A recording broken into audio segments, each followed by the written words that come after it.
Dear viewers, today we will see application of recursive lambda in Excel. Before going to recursive lambda, we will see what is lambda function. This is the flow chart for lambda function. Flow chart is very important before creating a lambda function. We will have to define the parameters first. P, Q and R are the three parameters. So I am writing equal to lambda open bracket P, Q, R. And then I have to define the function in terms of these parameters. At present, I'm going to use a P plus Q to the power of R function. You can use any other function, exponential function or log function or a complex polynomial function, long function. If functions also can be used. About 28 times if functions can be used within this. And function defined is here P plus Q to the power of R. Then what I have to do is I have to name this. Once I name it, I can use it in the Excel and then get the result. But before that, I have to verify this is working or not. So the verification before naming it is this way. What I do is I write a open bracket and the parameter values, either numerical values or the cell references, and then close bracket and click. So I should get the answer. For this particular expression, I must get 3 plus 5, 8 to the power of 3 is 512. We must get. Once I get 512, I can be happy and then name the function as sum to power 3. How do I name it here? What I do is click formulae and then click name manager. This window will pop up. Here what you'll have to do is you'll have to function, you'll have to fill up this, copy and paste it. So never edit the function here because it will mess up. If you want to edit the function, you have to click function F2 before editing. Then you can start editing here. And then name sum to power 3, I can fill it up here. See here. Once that is done, then I can use cells for referencing these parameters. I'm using this cell for P, this cell for Q, and this cell for 3.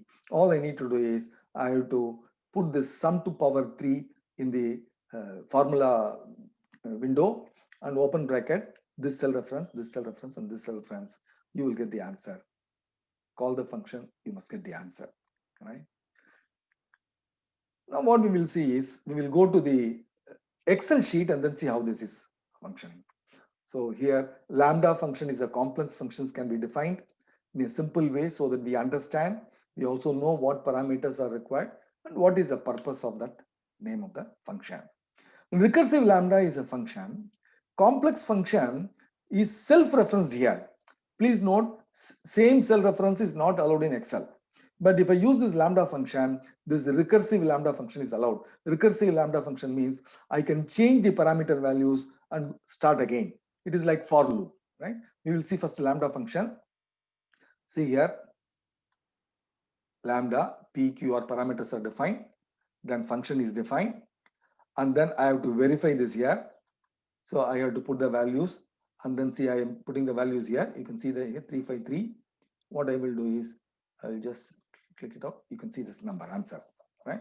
Therefore, this is working. So I will start naming the function. What I will do is I'll click outside. Before that, I will have to copy and paste, right?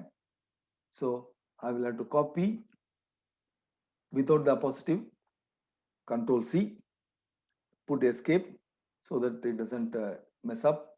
Then I go to any other cell, formula click, name manager you click, and then you can put new, and then you can say here, click, and then copy paste, Control B. That's all. And then you can start typing your name, sum to power 3.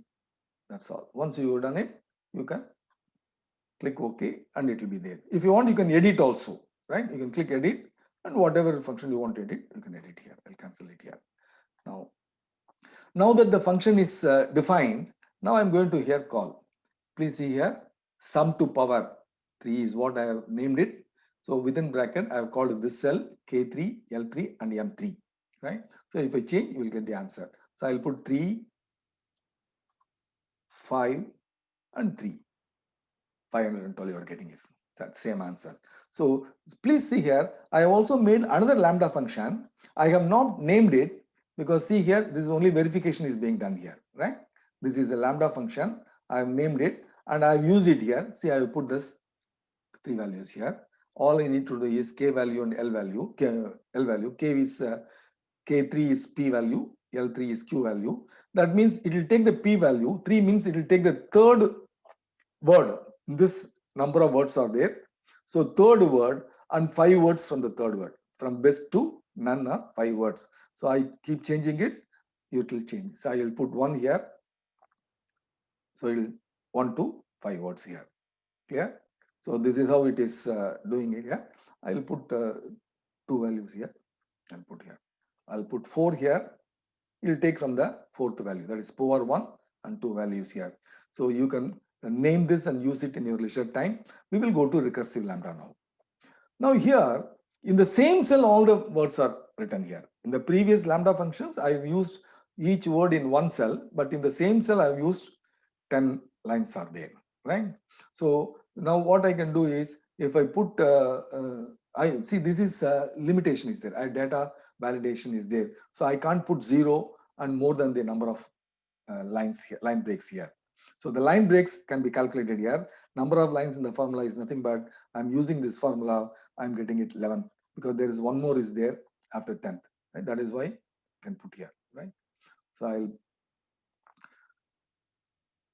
put the value here. I can put 10 values. I cannot put 11. It should be less than the length of the cell. That is length of the line breaks. Line breaks, number of line breaks are 11 here. So it should be less than that. Yeah. Now once I put 10, I will have 10 values will be coming in this. Right. So what we will do is, since I have verified it, first parameters are defined. Text, character, the number of lines to be deleted, and the counter will be from 1. Then condition number 1. Please see here, flowchart is very essential. Then you can check this separately here, condition 1. All you need to do is, if n is equal to c, this will be executed. Otherwise, another line. If you want, you can put just like that, yes or no, whatever be it, you can put, and then see whether it is working or not. Then instead of this second value, you can put this second condition, right? So once you put the second condition, this is the first condition, and the red text is the second condition. Please note, in the second condition, I am going to put the name of the function, find values here, because I am going to change the parameters and then go back to the starting point. Please note, for the entire lambda function also, I have to use only this name, find values. I cannot use any other name. If I use any other name, I'll get error, and you will see that there is a mistake in this code.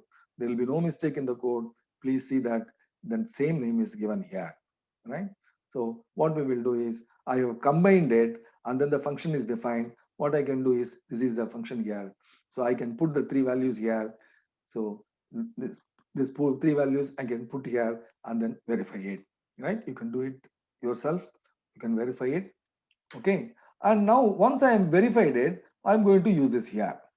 Please see here, I'm going to put the same function, find values tn, 1. N is this value, 1 value will be there because number of lines to be removed. Then only I'll get 10 values, no? Right? Then t is named here. See here, t is there. So I can right click and then define name, right? I can define name as t here. So I defined it here. This also I can name it as n. I have done it here, right? So n is there. Please, you can see here, it is n here defined, right? Now I'm going to execute this. I'll put this. So it is executed. 10 lines are there, right? All I need to do is, if I put 1, I'll get 1 here. Please note, I have made one more function, lambda function. This is in the, you can see here A15 cell. This is a big function. Here what I do is, it is going to type only that cell that is shown here. If I put 2, it will show only the second cell here. Now here it is showing 2 cells, 2 lines here. And here I am going to use this function. I have named it as 1, because see here, 1 item, right? So 1 item is there. Therefore 1 item only I will have to name it. Where I have used, I will have to use here in the replace before that. The second condition, before that I'm using it. Where the parameters are changed. See here, this is the first parameter. Character is the second parameter, n is the third parameter, counter plus 1 is the fourth parameter, right? Okay, so for this I've used 4 characters. Please see here, you can see this is the thing. I'm going to put this. So second cell, only second in the cell is shown here. So if I put 4, fourth cell will be shown here. If I put 10, 10th this cell will be there. Here 10 lines will be here. That is the difference between these two recursive lambda functions. I have explained two recursive lambda functions and two lambda functions. I hope you have understood all these things clearly. In case you like it, please recommend it to your friends. Like button click and share it with your friends, and subscribe to my channel also. I'll provide you with more such videos. Thank you very much for supporting me.